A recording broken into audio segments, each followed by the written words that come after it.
If you're a fan of soul music, you've probably been moved by the timeless sound of this trio, the Sacred Souls. And if you've seen them live, you've witnessed their full ensemble of incredible vocalists and musicians. Today, I'm sitting down with one of those musicians, a percussionist from the Sacred Souls, but also an artist, a producer, someone deeply rooted in culture, family, and community. This is my conversation with Anacleto.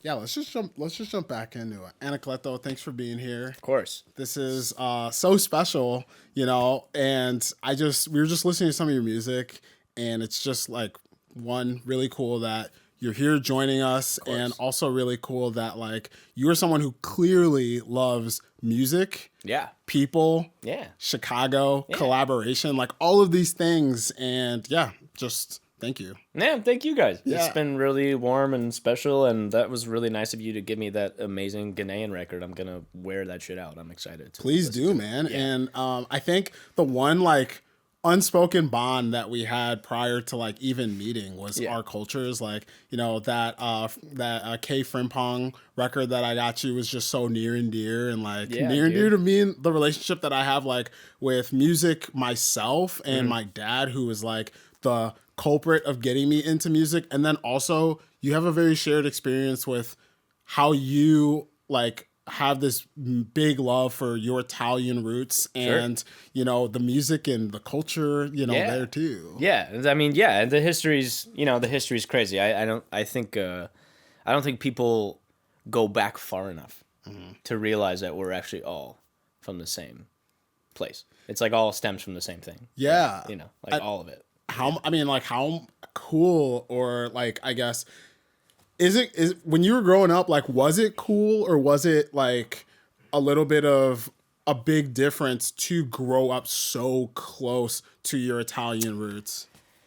I think when I was really young, it was like I just felt awkward, a little bit, like being in like, I don't know, like in a, northwest suburbs middle school or high school, right, where people's names are Quinn, or whatever, and fucking Chad, sorry Chad, sorry Chad, wherever you are, Chad's out there. But like, you're like, like, what do you guys have for lunch? And I'd be like, oh, cool, man, like I got like frittata and like roasted peppers and like artichokes. Yeah. And they'd be like, what the fuck are you eating? We're having a grilled cheese, man. Yeah.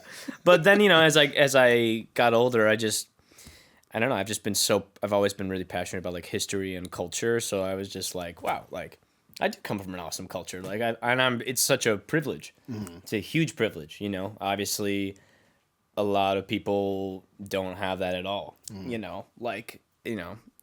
it's a lot of dark history in this country that no one talks about, which is the reason why we're here, right? Mm-hmm. The reason why we're here is because people suffered to make music that we love, and now is joy, right? Because it didn't used to be joy.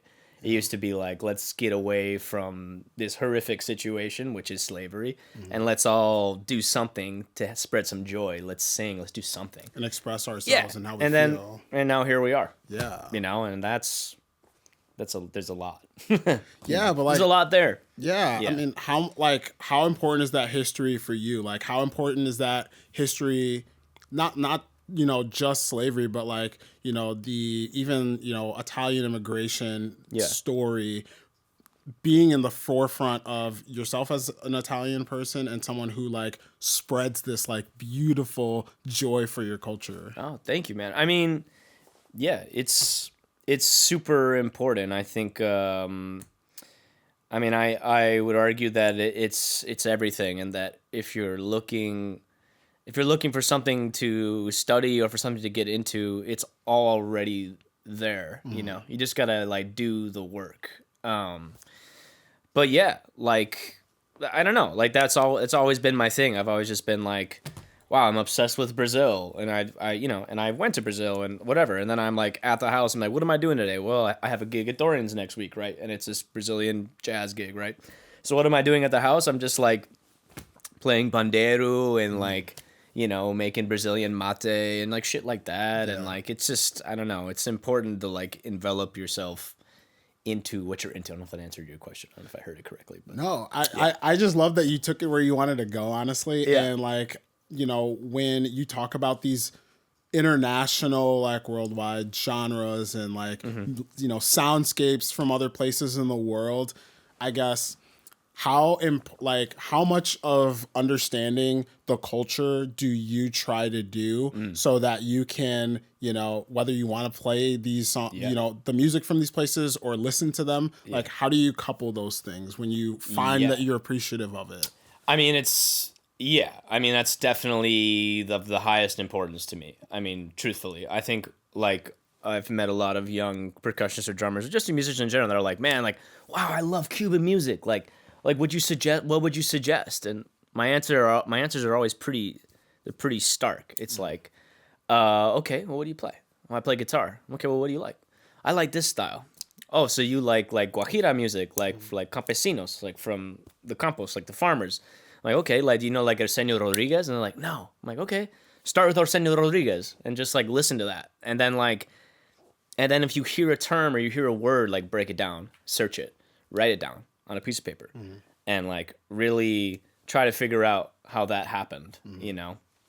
So yeah, man, it's like, you just got to. And especially for someone like me, I'm a white person, right? So, and I'm put into a lot of spaces of, you know, of Latinx and black spaces, and to be a musician that looks like me, I mean, whether it's whatever, like ancestral guilt or whatever the hell it is, I just think it's the utmost important to really know what you're doing, you know, because, you know, it's funny. I think people go to like, whatever, they go to jazz school or they go to music school or whatever. And if they don't come from a culture where that is the culture, the music is the culture because that's all they had to feel good, then you're stuck in this intellectual war where you're like, oh man, like, how do I like... And it's like, well, really, it's just letting go. And versus feeling. Yeah, right. It's like letting go of your mind so God can enter, and then God takes over your body. And that's what those cultures were doing. They're like, I have no other option. I don't have the perception of... It's like, formal like everything's education. fucking up around me and everything's horrible and dark around me. So like, I'm going to play joy. And then all these kids go to jazz school to learn how to do that. To play joy without well, really all you gotta do joy. is go outside and like live and fuck up and suffer, and that's how you do it. And that's how you swing. You know what I mean? It's like, I don't know, it's just like crazy thing. So it's, I don't know. It's just for me, like a lot of people will tell me like, yeah, you take it a little too like far maybe, and I'm like, yeah, but also I'm just interested in it. You know? Like all my ethnomusicology studies, like now it's brought me to the point of like, okay, like what is the root of American music? Like what's the actual definitive root that you can find? It's like, well, obviously it's West Africa. Obviously we have many cultures, whether it's Bantu, whether it's Congo, whether it's Igbo, whether it's Yoruba, whether it's you know, Angola. It's insane. You know, there's a ton, right? And you're like, okay, well, what's the music? And it's like, okay, well, the concept of orisha, right? And then you understand like there's all these deities, and they all have their own songs. And they have their own songs in each of these places. And then there's the Creole version that happened in Cuba, that happened in Venezuela, that happened in Brazil, that happened in America, hoodoo, that happened all over. And then you're like, and then it all opens up and you're like, oh, wow, I'm never going to figure this out. I'm going to be studying this till I die. And that's awesome. So that's where I'm at now. I'm just like, okay, like there's nothing, I know what to do. It's just, you know, try to understand as much as you can. That was a really long-winded explanation. But no, and I mean, honestly, like I think that's the beautiful part. And honestly, I'm saying honestly again, but it's also the part that I think can go missing in today's age where information is so abundant and addicting to like continue to learn things, you know, in a formal way, reading it versus experience and feeling. And I'm curious like where you got your start. Like, did you also have you know, question about, oh, what is this like, you know, Italian artist that I'm hearing, and then someone kind of gave you start here? And maybe it wasn't Italian music, maybe it's just, you know, whatever genre you're into. I mean, I think it was just I think it was always like a general sense of being really into just culture in general. Like I was always that kid where they're like, yo, what are you listening to? And I'm like, have my little Walkman with my CDs and my big, and I'd be like, oh yeah, I'm listening to like Puerto Rican music. Like I'm listening to like this weird salsa. I'm listening to bomba music. And then I'd be listening to like weird contemporary pop music that like kids would listen to too. And I'd be like, yeah, like this is good. You know? So I think it was just it was just growing up and being into all these cultures and growing up in a family where it's like my dad was actually born in South America. Oh, really? In Argentina, in Buenos Aires. So it was like I grew up with like this like thing where it's like, yeah, technically my dad's a Latino, and technically like I could say I'm Latino. That's a whole other discussion because I'm Argentinian and it's a whole thing. And you know, they suffered all that stuff. They suffered civil war. All that stuff. That's why my dad came here. Yeah. And it's like yeah, you know, like that's the thick of it. Yeah. You know. And like you know, it's there's something beautiful about it. Like in tragedy, like you said, Yeah. joyous music can come about, communities stick together, and then of course there's the dark side. And you know, as I was like digging through some of like your music and your like history that's out there on the World Wide Web, I saw that like a lot of Anacleto seemed to be built around like our modern version of like the dark age being COVID. So tell me, like, what was that experience to, you know, I guess, let me start here. Were you beginning as a serious musician around 2020? I mean, prior to that, a bit prior to that, 20, God, Jesus, 20, yeah, I mean, Which was a blur. yeah, right. It's probably at the age of like 22, 23. I'm 32 now, so like 10 years ago is when I like really was like, I'm playing music. I don't care. I'm gonna live in my own little magic reality. You could tell me that that's not reality, but it's my movie. So fuck you. Yeah. And that's always advice to everyone. I tell them, like, it's your movie. So if someone doesn't want to be in your movie, then fire them. Yeah. They don't need to be in your movie. You know, if you believe in magic, magic will happen. You know. So yeah, that's like when I started taking music really, really serious. And then, but the pandemic was like, you know, just the same as everyone. You know, you gigging, and then it all stops. And then I'm like, well, what am I doing? Like, I need to, like, where's my music? You know? And then it just kind of developed. I already had it in the back. And I was like, oh, yeah. You know, and then I came up with Adventures of Anacleto and all that, you know, and which is still a very new thing. As you know, like we're gonna talk about, and maybe we can even talk about it now. I mean, you've accomplished some really cool stuff. Sure. It was honestly such a joy to announce or like kind of hints that I was interviewing you today because oh man, thank you. Yeah, I mean, it was just really cool to like, you know, I added the video of you playing at Millennium Park with the Sacred Souls.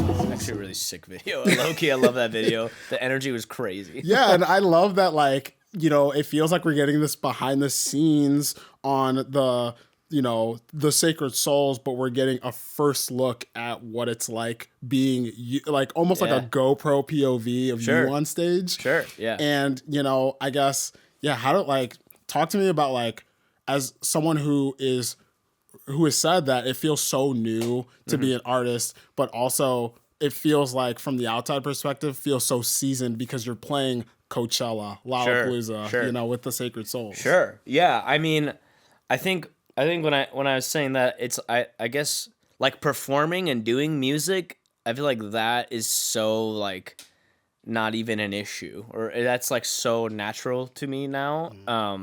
But really the being a new artist, it's really just like the putting out your own music, you know, like that's the stuff where I'm like, you know, I still am trying to like just sort that out, you know, like I still have never like been like, I'm making the record. Like everything, all that Anacleto stuff that I have out is just stuff that where like I was just kind of like, I just got fed up with the system. I got fed up with going into a studio. I got fed up with like red light syndrome, which we might be experiencing now. Red light syndrome, you know, cameras everywhere. It's on, and you're like, you know, I got sick of that. Here we go. So I'd have people over at my house. I'd make them dinner. It always starts with food with me. Like get everyone over, making them dinner, we're having wine, the whole thing, and then we're jamming. And maybe I put up a couple room mics, like shitty, like 3 mics in a room, 2 mics in a room, maybe one, maybe a phone recording. Doesn't really matter. And then, whatever, it sits in Ableton or whatever, it sits in whatever. And then you go back and you're like, oh, wow. And you a little spark of creation, fire up a spliff and you're just like, sick. Like, oh, here we go. Yeah. I'm making this. So so it sounds like your creative process as an artist putting out your own music, you want that's new. Yeah, that's new. New, and it sounds like you want that to stem from an organic place, not like, okay, at 1:00, we're going to meet in the studio and record this. It's like, oh, wait, here's a really cool idea that came up. Let's keep going. Yeah, for sure. And just to like stop the stigma of like, I support all my studio owners and, recording studio friends, like obviously they have amazing spaces, amazing facilities that I could never get it to sound like that. But we got to stop this thing where it's like, it's supposed to be this whole, it's like people, musicians that we really like they put records out, they do it on their fucking phone. Like they're on tour just like, all right, here you go. Dude, record's done. Yeah, dude. Like they don't care. So why do we? Like, why are we spending thousands and thousands of dollars or whatever and doing the whole thing when we don't even have the backing to put it out? So that's always been my thing. I've been like, well, how do I fight that? I'm like, screw it. We're going to have a good time. We're going to improvise. Or maybe I'll do a loose blueprint improvisation. I do that a lot with my live shows. Like, I'll be like, we're doing this kind of feel, this kind of song. This is the melody. Here's the chords maybe that I wrote, but that's it. Go with it. Because I trust the musicians to do what they want to do. Dude, and honestly, that is probably one of the most infectious, in the best way, things about you is that thanks, man. You I know I'm throwing out all these compliments okay, for free. I appreciate it. No, but I mean them because there's so much intimacy, collaboration, and community with what you aspire to have in your life and also in your creative process. And, when I think of artists like that who aren't afraid of, making sure that it's studio, standard. I think of Steve Lacy, early Steve Lacy. Right. I think of, I just really got obsessed with McCartney's solo stuff. I think of McCartney 1, right. Which was recorded at home, killed by all the big reviews, but now people love it. And I think now there's a place for, music like what, Anacleto's put out early because there's there's AI and all this technology that's sharpening things and it's perfect. And it's when you hear the blemishes or not, whatever that sounds human, it's more connective. For sure. Yeah. I agree. I think that's where we're at. I mean, we should just make music ugly again because it's just way too clean. And it's also ironically, back to the Sacred Souls, that's what they do is the opposite of that, right? They are a time capsule. They are 1967 Detroit sweet soul. That's what they're doing. Not that they don't have tremendous amount of stuff that they're working on currently, and it's totally different and it's really cool. But and it's ironic that that's happening in California, right? And it's Midwest. California, and now it's that's what they're doing, recording a tape. It's really you get the take, you play together in a room, you got you got the nice whatever vintage Tascam, whatever, you got it running through tape, and then you got some vintage microphones, just not in the 60s. There's one mic over here, maybe one is kind of close mic for the main lead melody instrument, and that's it. That's it. Just play the take. Really? So that's a cool thing. That's what is happening now. In my opinion, I think, from what I see in the trendy, kind of revival period that we're in of people going back, I just moved into a live workspace and I'm alone and I have a lot to handle and it's but I'm trying to build a studio and that's what I'm doing. I'm just screw it. I'm just, I got a tape machine. I'm just doing everything. I'm trying to do everything, no computer. Analog. Just all of it, and just get real instruments in there. And it's cool to see how it's slowly happening. It's ironic because people are getting fed up with hearing cool, that's sequenced. I'm very anti-metronome. I'm a very anti-metronome person. I've never ever made any of that music with a metronome. Really? Ever once. I never ever will. Because I'm from the school of Dilla and Madlib. You think they used a metronome? I hate to tell you guys, they did not. Yeah, sure, they might have on the MPC, they they might, some things they might have tapped into quantize, but when they're putting in that groove, they're just not quantizing it. They are grooving. So then that is all coming from feeling. And when I listen to like Donuts from Jay Dilla, sure. And a lot of what Madlib has done and does now, even with like Freddie Gibbs, it feels too, not random, but it feels too expressive to come from anywhere but just like, this is in my head, this is in my heart, I'm gonna create it. And one of the previous artists that we had here, Ryan, who from the Heavy Sounds, who opened up for you guys, he was talking about soul music and how like a lot of those artists also didn't play to a metronome. Like we were talking about Move On Up by Curtis Mayfield and how like that song starts blaringly quick and runs into it, and by the end like the BPMs are just settled down and just like why that stuff kind of matters when we're trying to connect as people and within music. Yeah, for sure. Yeah, the space between one chord note and the next chord note is humongous. Like there's so much there that can happen between two chord notes, and then when we put it in the computer, that's your chord note, and then even like that's your swing feel, and it's like that's just a travesty, in my opinion. That's really sad. Yeah, but also on the flip, I get that it gives access to someone to just very quickly like throw it in there. Song's done. Like for me, like those songs take a very long time, and I'm being kind of a dick about it, but it's like I'm sitting there and I'm just like really like, okay, it feels good. I'm using my ears, so. I'm not poo-pooing the other side of it, but it's, your process, you want your process to work this way. Yeah, for sure. Yeah. I think more people shouldn't be afraid to just use their own feel, time and mind, and use the DAW and abuse the DAW.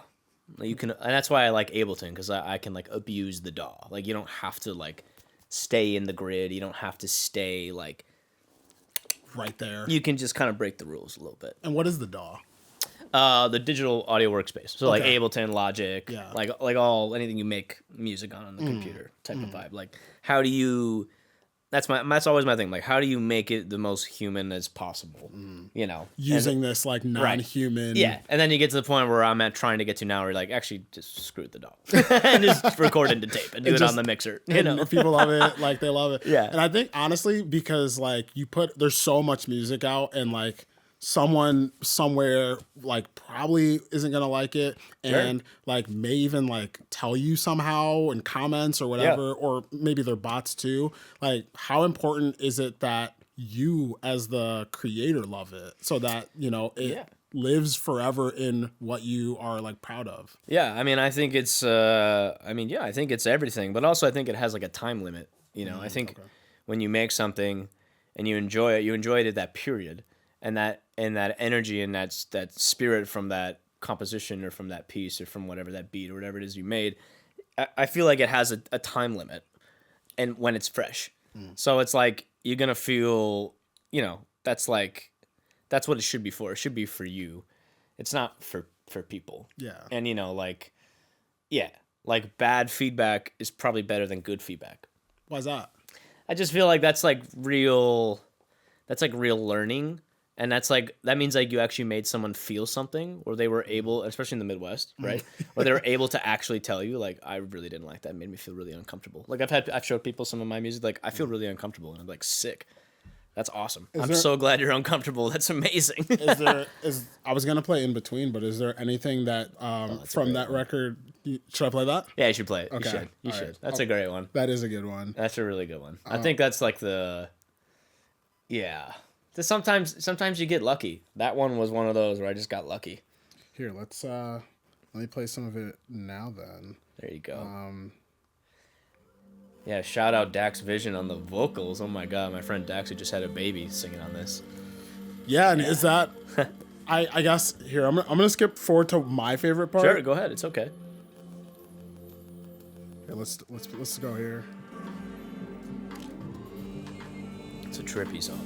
It is super trippy and super ambient. Yeah. Yeah. I love ambient music, man. Really? I love ambient music. I love sound design. Love it. Yeah. So you produced all of this. Mm-hmm. everything on Yeah. there. Yeah. This is all me. Yeah. I did not play the bass though. I was like, wait a second, that's not me playing bass. But I hear like those like snares coming in. And it's not in 4. It doesn't make any sense. I couldn't even tell you what the time signature was if I tried. Really? Yeah, because the way the chords change doesn't make any sense. But it's just my friend Dax, such a good singer.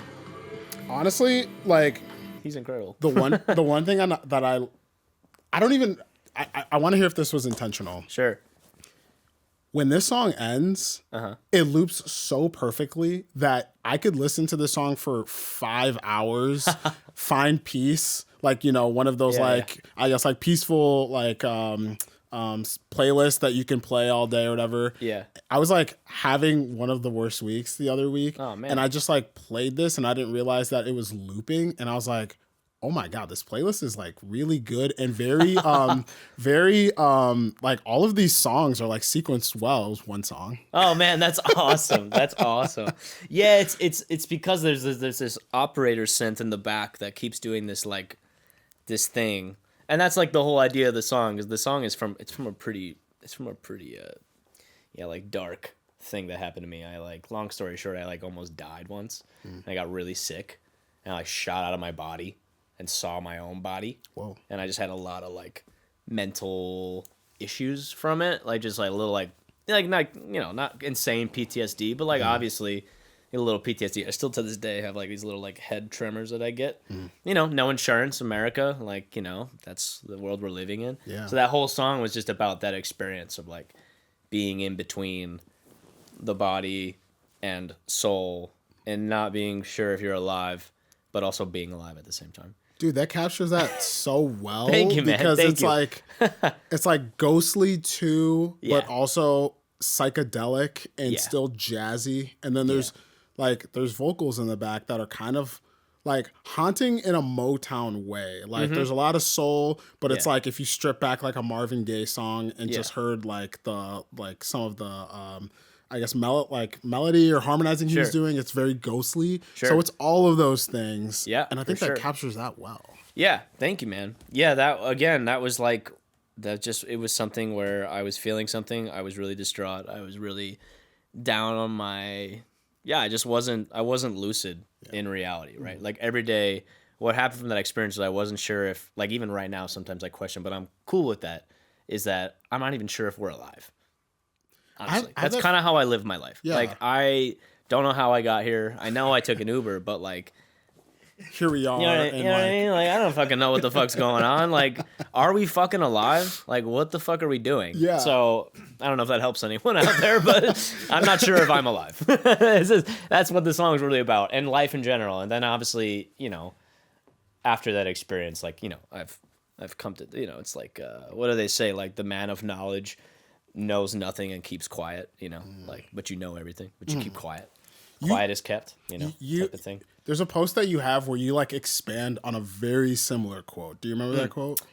Ooh, I don't. It's probably when I was putting out Anacleto music, I'm sure. Yeah, and here, I'll grab my phone back out. And Yeah, please. I'll read it. I wrote it all out. Please, I kind of love it, man. You're on it. Let me see if I can find it. But it was like, it was really funny too, because when you wrote the quote, you quoted yourself. And when I read it, I was thinking like, you know, Socrates. It was just very, here, I'll just read it. And I guess hell yeah. we'll talk about it. You wrote, "There's always a price to pay for the knowledge you seek. In music, we ironically pay for it with loneliness, although music is the driving force that brings humanity together." You want to expand on that? Or like, where were you when you had this cohesive thought? I mean, yeah, I was in this place. I was in this place of dealing with this experience, right? And yeah, like that is really how I feel about just like life and music. You know, it's like really, you know, wow, I haven't heard that in so long.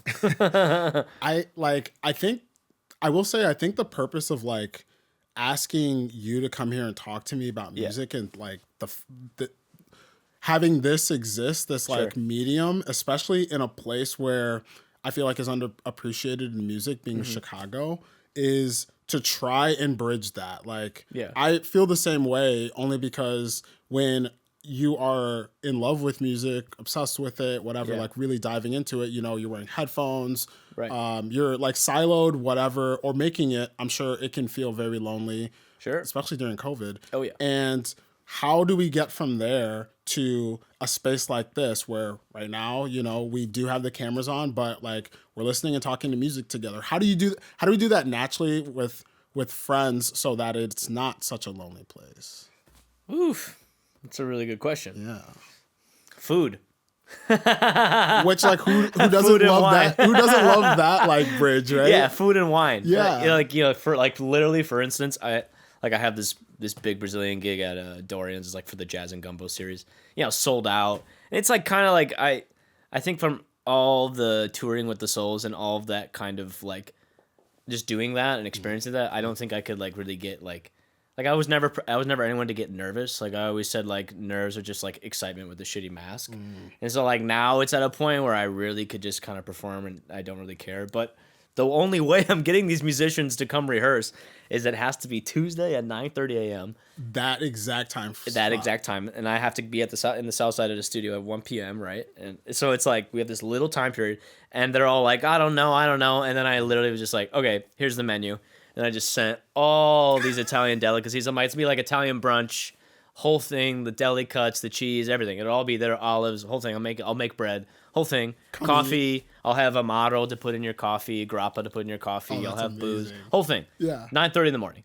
And everyone's like, all right, yeah, I'm there. All right, Done. cool, I'm there. Yeah. I'm there. They're not questioning it. Literally. So it's like, that's like the only way, because I'm pretty anti-rehearsal too. I'm a pretty anti-rehearsal person because no one makes enough. You're not getting enough money.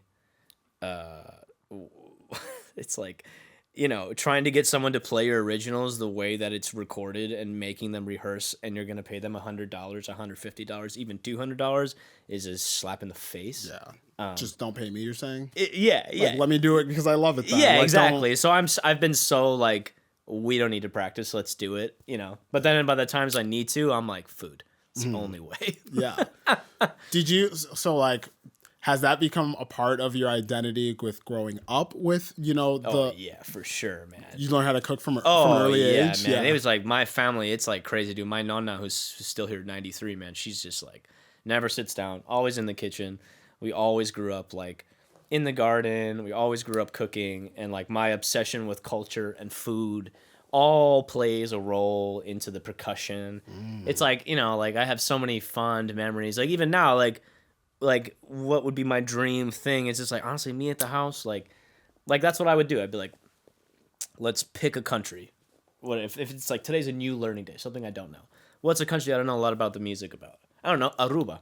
I don't know shit about music from Aruba. And so I would like be like, okay, cool. Let me like look up some like national dishes, and I'm like, get the ingredients, make the food, listen to the music, and you just get into the immersed into it. Just get into the vibe, man. Yeah. You know, that's how you do it. Yeah, I think that is a beautiful way to go about it. Like, Yeah. you know, like, Yeah. let's throw ourselves into that culture that way, and let's do it with other people who you love or that you're playing with or that might be as curious, you know? Yeah, exactly. Yeah, man, food is definitely a huge... Food and music, it's just like the same to me. Yeah. Yeah, it's the same. Because you can save it.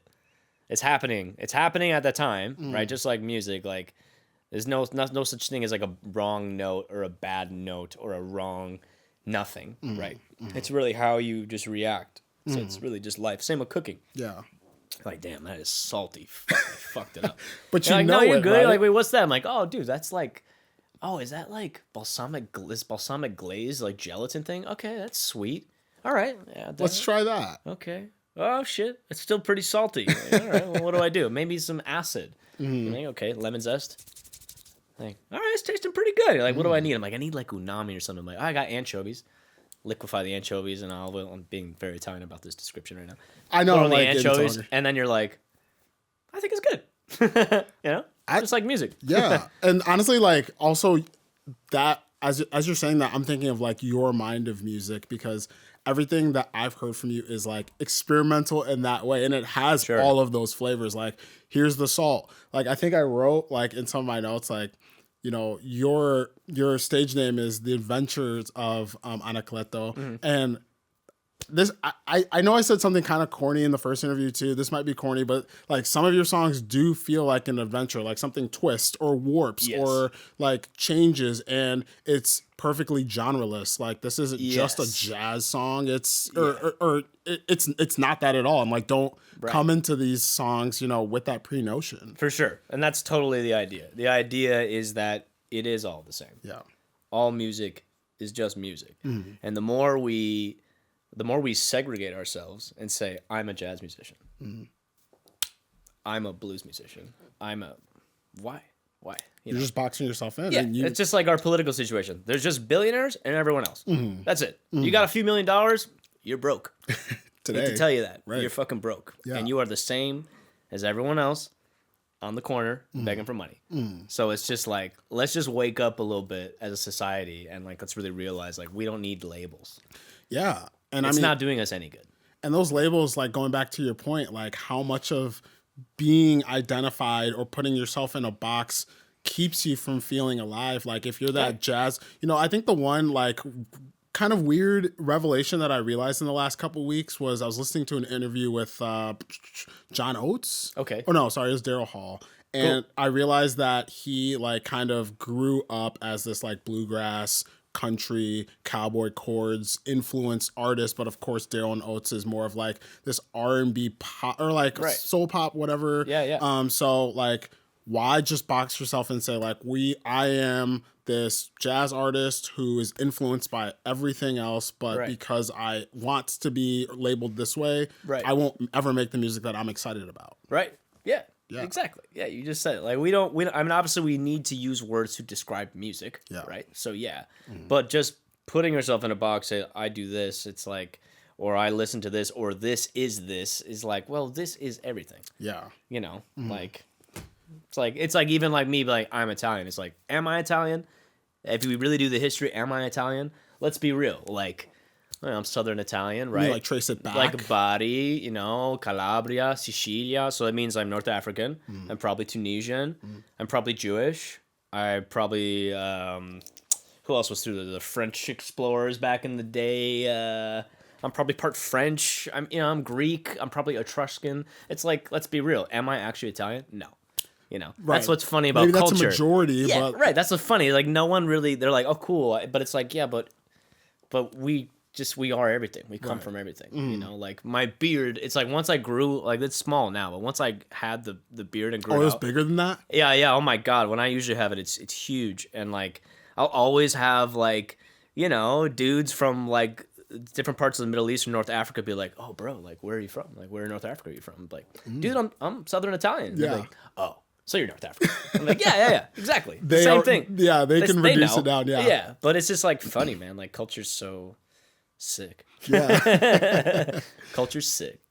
as a host and a chef in the kitchen, and as a musician, do you have a different tolerance of risk of like, I am willing to experiment on this dish and like I know what I can add to make it taste like this versus like the music that you're putting out? Do you have the same risk tolerance of let's experiment and try something new? That's a really good question because what you're asking is ego, right? Yeah. You're like, can your ego handle doing that with not just food but with music? And the answer is this. Yeah. The answer is like I do like this for instance, like this live record I'm about to put out. I did like a live show at the shout out Chicago Red Room. I'm not if anyone knows, but we love the Red Room. We love all the guys over there.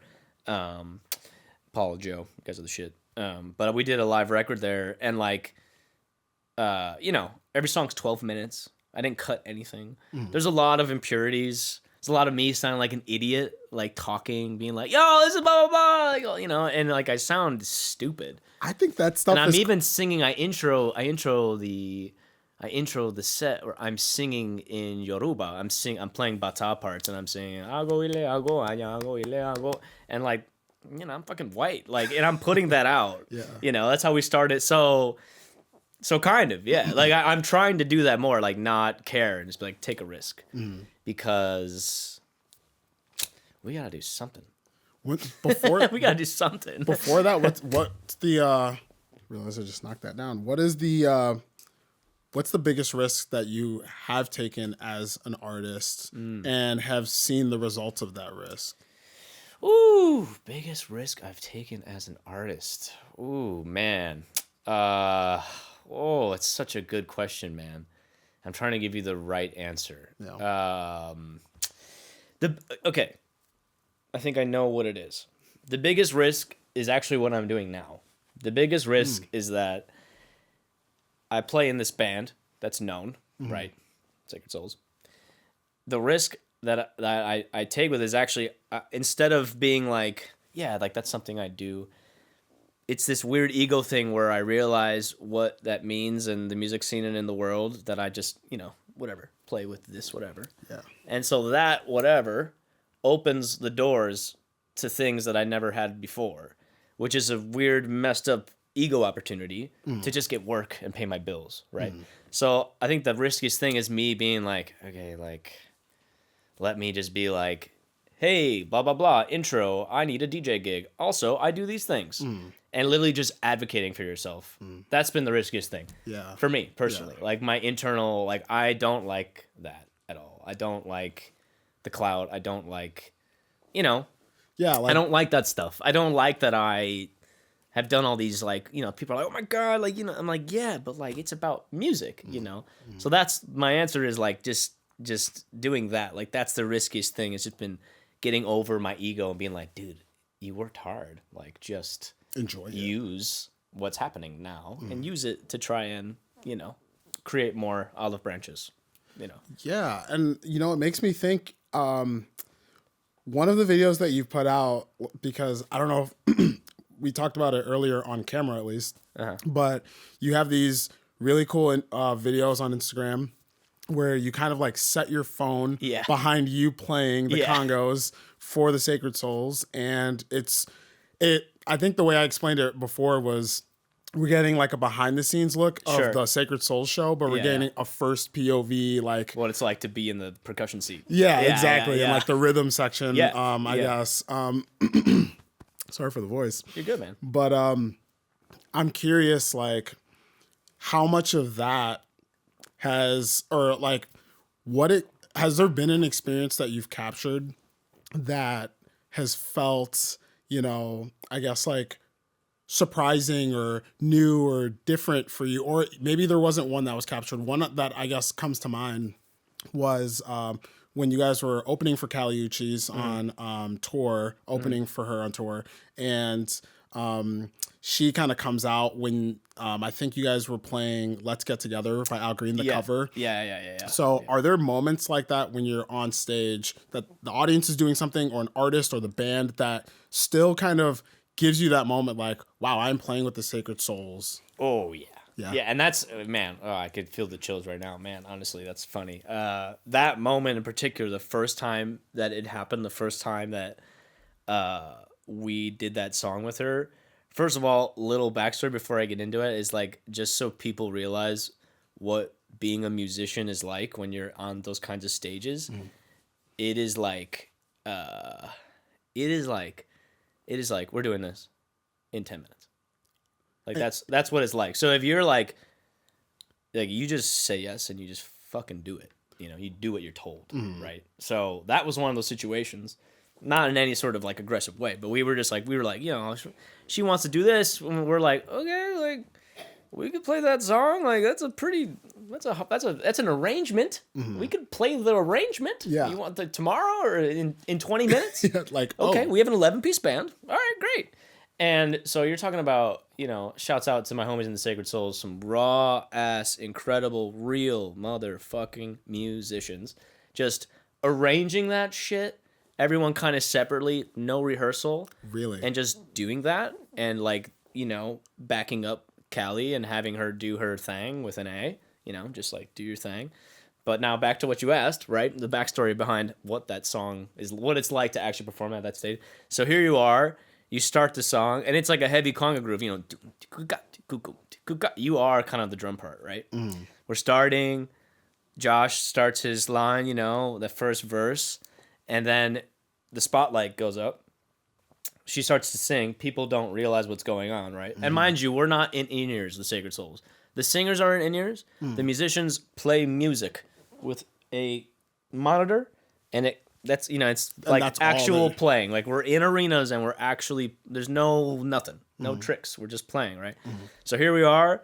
She's walking up, and then how many people are at those shows? 25,000, maybe a little less, maybe 20, maybe 18. I'm not sure. That ballpark. Yeah, something like that.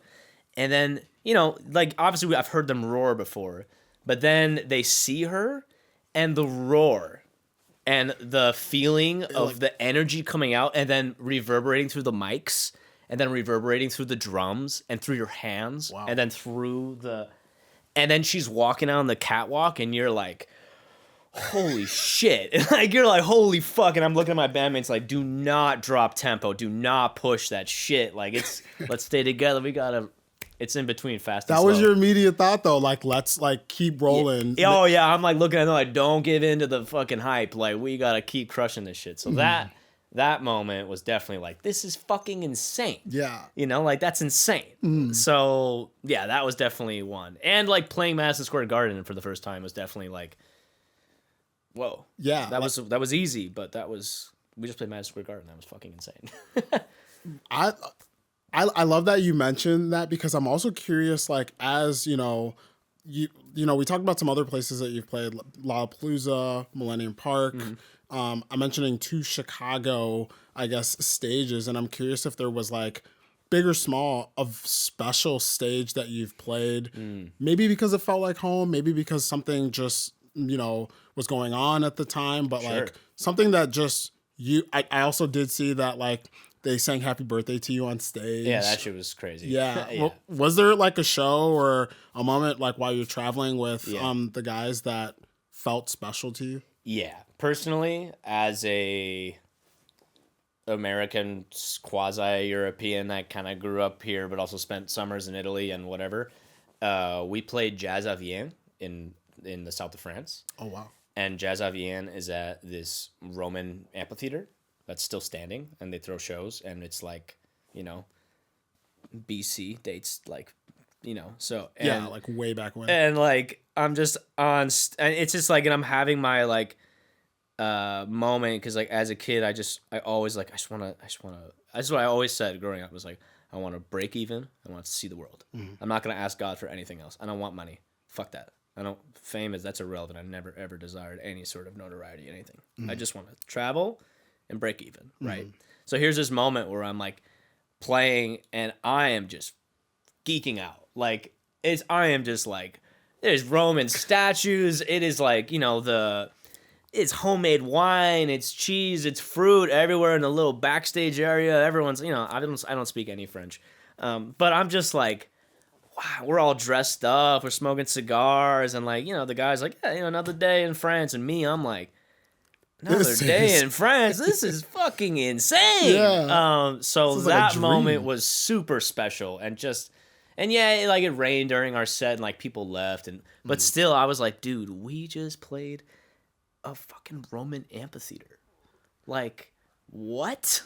I guess as someone who loves like like like, was that another piece of how special this was? For sure. Yeah. Like I was like, damn, like my like great grandfather probably built this, like or like great. He'd love to see you up here right now. Yeah. It's crazy, man. That is crazy. Yeah. Tell me about a special moment putting out your own music, or sharing your music with others, and like having a moment like, okay, the thing that I really love is clearly impacting people in some way too. God, I mean, it's so many. I mean, with like my solo music, like putting it out, that's always been a place of like, it just doesn't feel as good as like playing live, because it's just it always involves social media and like marketing it. Yeah, and I don't have like clout like that, where like I put something out and it's just like every playlist, every blah blah blah, like music blogs. Like I don't have that in my life. That'd be nice. If you're listening to this, that'd be nice. Yeah. But I feel like I really feel it when like people walk up to me and they're just like, man, like just thank you. Like I just felt so much joy from what you were doing, and I'm like, yes, That's all it's about. the point. I just want you to feel good, you know? Like when I'm out there with the Sacred Souls, it's not like me being like, I'm playing music at this high level. It's like, how can I give as much as I can give with no sleep, insomnia, jet lag?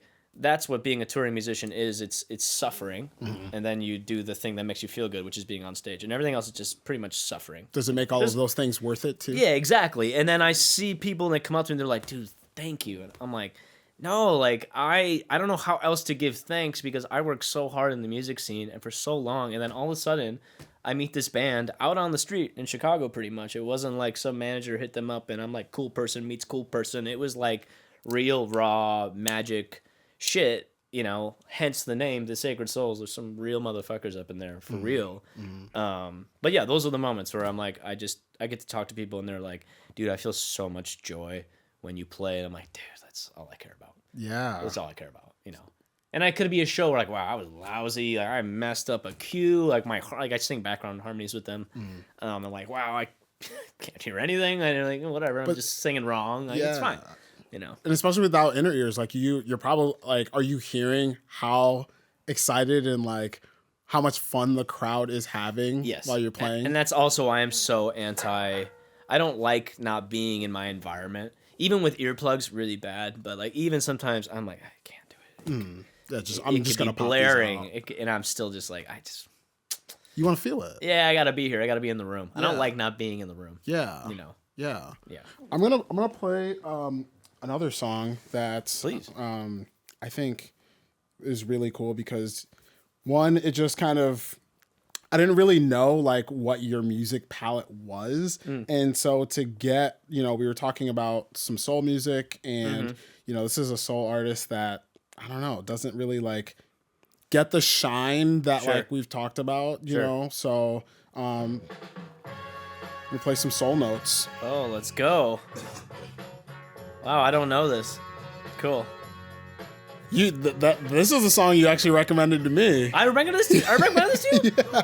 What? Here, let me skip to my favorite part here too. Oh my god, I don't even remember. That's so bad. Did I really? Oh man, that's so bad. No recollection at all.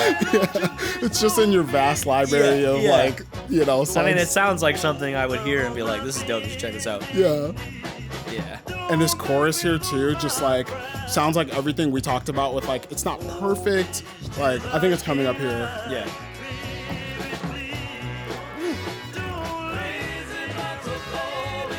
Oh yeah.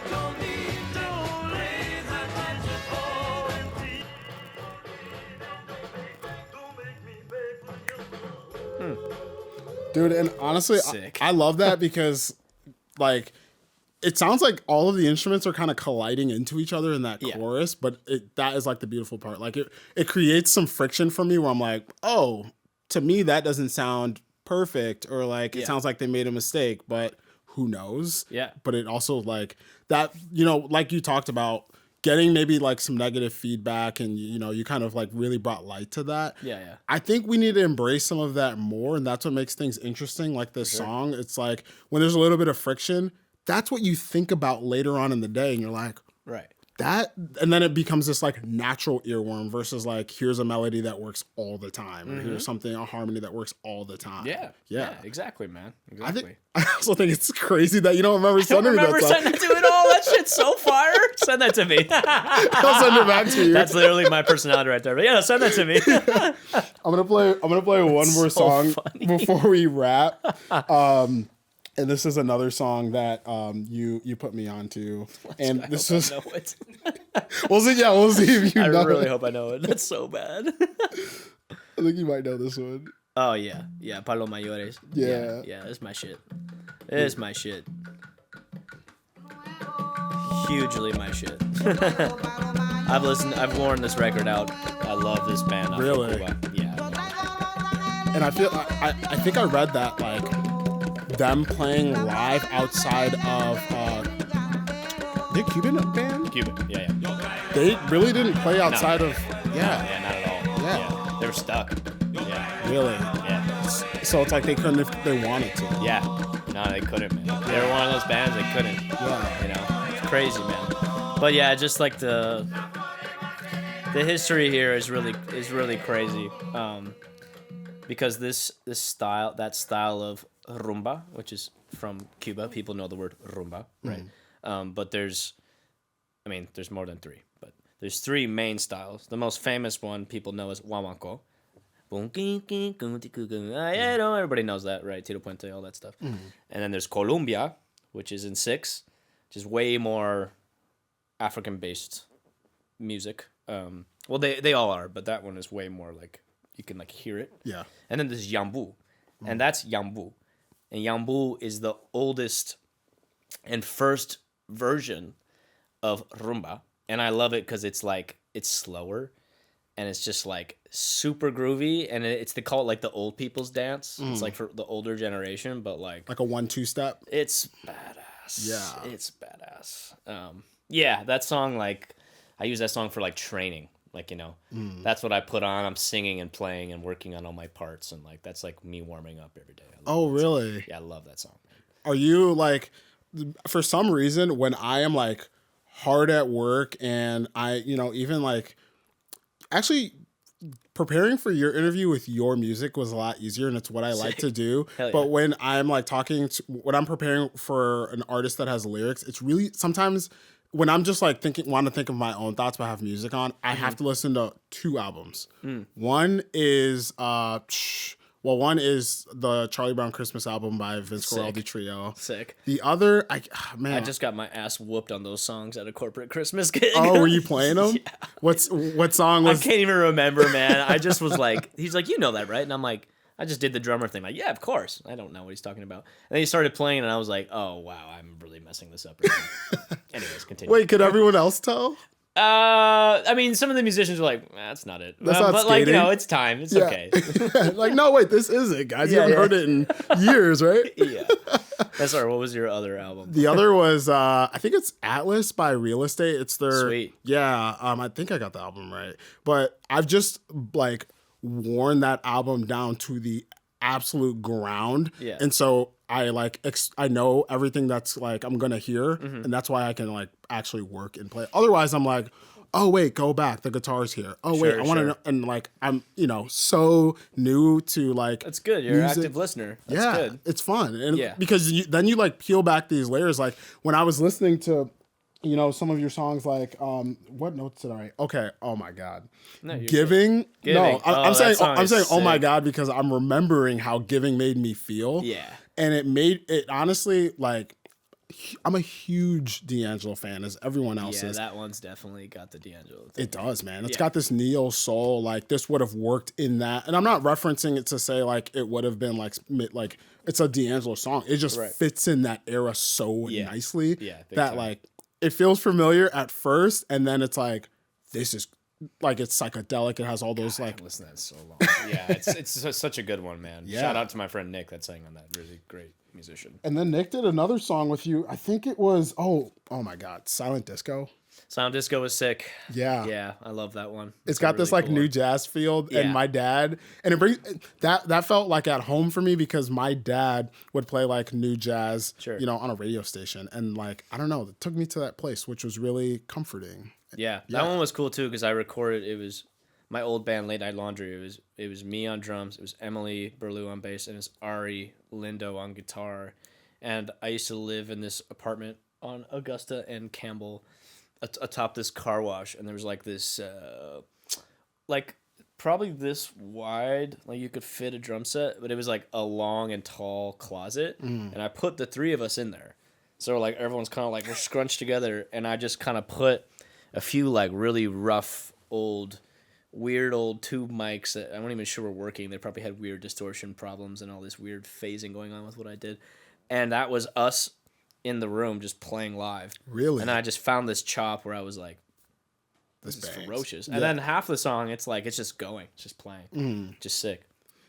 I think that, like, this whole time I'm hearing this, like, intimate process that you really enjoy, and, like, being with the elements that, like, you love to be creative. Music, whether it's, like, the music you love, the people you love, having and, like, the best music gets made from, like, just setting up what the fuck ever. Like, literally what the fuck ever. Like, that video You're like, man, I just wish it would sound like that. Take the fucking audio and just that's it. You're done. Like, you know what I mean? Like, I get it. Like, composing and going to the studio and like, but you're just never gonna get that feeling. And I'm a strong believer in like the first time things are happening, the first time you're playing together with a group or whatever, and it feels really good. Like, you're never really gonna get that again. Yeah. You know, so there's something about being able to capture the first, and those first feelings when you're first feeling a song. Like, you know, I mean, everyone has their own approach, but I personally think like it's like a ticking time bomb. Like, if you can record that and do that, and then you're set, you know? But I feel like you trying to recapture that and do it in a studio, you know, like you gotta be a freaking pro to play like that. I mean, there's a reason why certain musicians are certain musicians. It's because, like I said, it's not about how they play or what they play. It's them being able to be in a situation. Cameras are on, lights are on, whatever. You're in the studio, you're in Abbey fucking Road, whatever, and you're in a jazz trio, whatever, and you're like, okay, let's do that tune. And you just play it flawlessly because you're not fazed by anything happening because you're so locked into music. Well, that takes intense amount of years to be in a studio situation to even know how to do that. And a lot of people don't have the privilege of like being able to be in a big live room studio situation to do that, right? So it's really like, I'm just like, capture that shit and move on. Yeah. I think when you really feel something, you just do it. It's just like the leaves. The leaves change. The leaves grow. Right. We're eating this. It's growing now. And then when it's over, it's done. How soon do you try to capture that moment when you feel it? Well, recently, it's been harder. But I pretty much try instantly is what I try to do. Obviously, it's easier said than done. It's a little tough to do that kind of stuff. Like me right now, like I have this live workspace. I've been there a month. And I like have this, I'm building the studio and I'm like, it's just not perfect yet. And I haven't even made music in it yet. I've just been kind of like practicing and looking at it and just kind of been feeling out the space, you know, but I'm like, I need to make some music in here like badly, you know? And I've had songs like, this is great. And they're just like living on the guitar in my hands, like not even written down. So it's like the antithesis of what I'm saying. It's like I'm saying this stuff to me almost at the same time. You remind yourself. But in a perfect world, I usually like, instantly. Right now. Yeah. Has to. The only time. Yeah. It's the only time. Yeah. Because later it changes. Right. Yeah. You may not feel that. Yeah. It may be fleeting. Right. Or like even like if you have something in your head like a melody or something like that will change. Right. Like you'll probably see, you know, people will be like, okay, I got this melody, and it's just like it's like, well, you can't drown out everything around you all day long. You're gonna hear another melody. You're gonna hear another something. You're gonna hear someone talk. You're gonna hear cars. You're gonna hear snow. It's gonna change. Distorts. It's gonna change what perception you had of your melody or whatever. Anyways, long-winded again.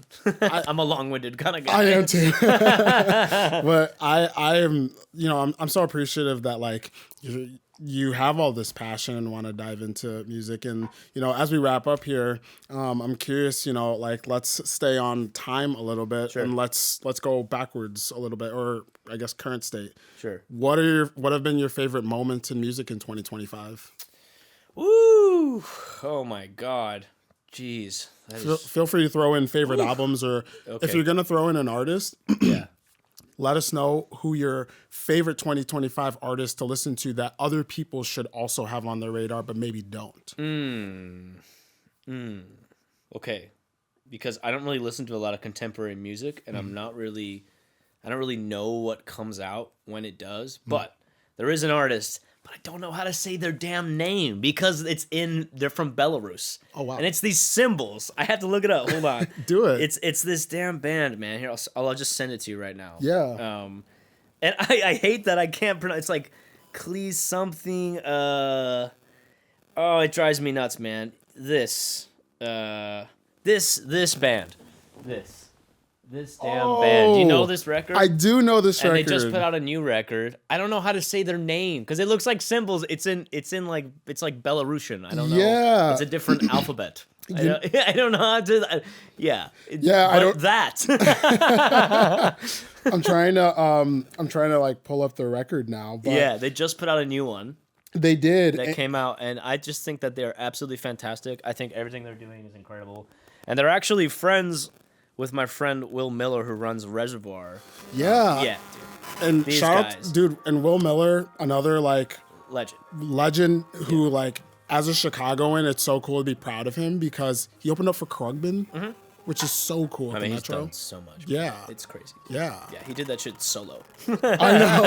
And he was and he was like on stage telling us about his 2020 kind of adventure where he found that like wind instrument that he was playing. Oh, and the Yui. Yeah. Yeah. And it was just it was so cool. Yeah, man. Yeah. But this band is fantastic. Yes, this band that we can't say their name.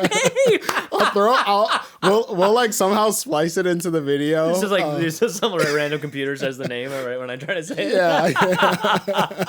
It's like my friend Blake would kill me right now because he's always like, dude, it's this, and I'm like, I just always forget. I'm really bad with titles. Blake from Durand. Yes. Yeah, and you know what? Blake's actually, I think he put this band on his story, and that's how I found out about this group. We go. Yeah, Blake's the homie, man. Blake. Oh my God.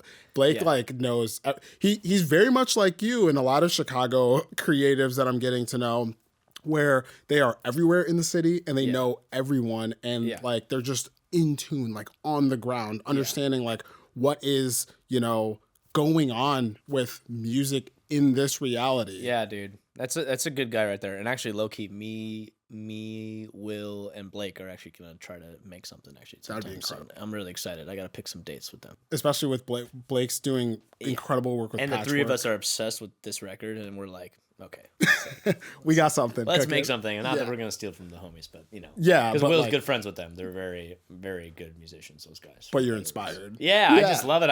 I feel like acoustic guitar, acoustic instruments, strings, and flute. I just love flute. It's my favorite instrument. I don't know if anyone knows Kenthony plays flute in Reservoir. I'm gonna shout out. He is literally just like, he would hate that this is happening right now, but I just love that guy, and I think he's the most incredible flute player ever. He doesn't play saxophone.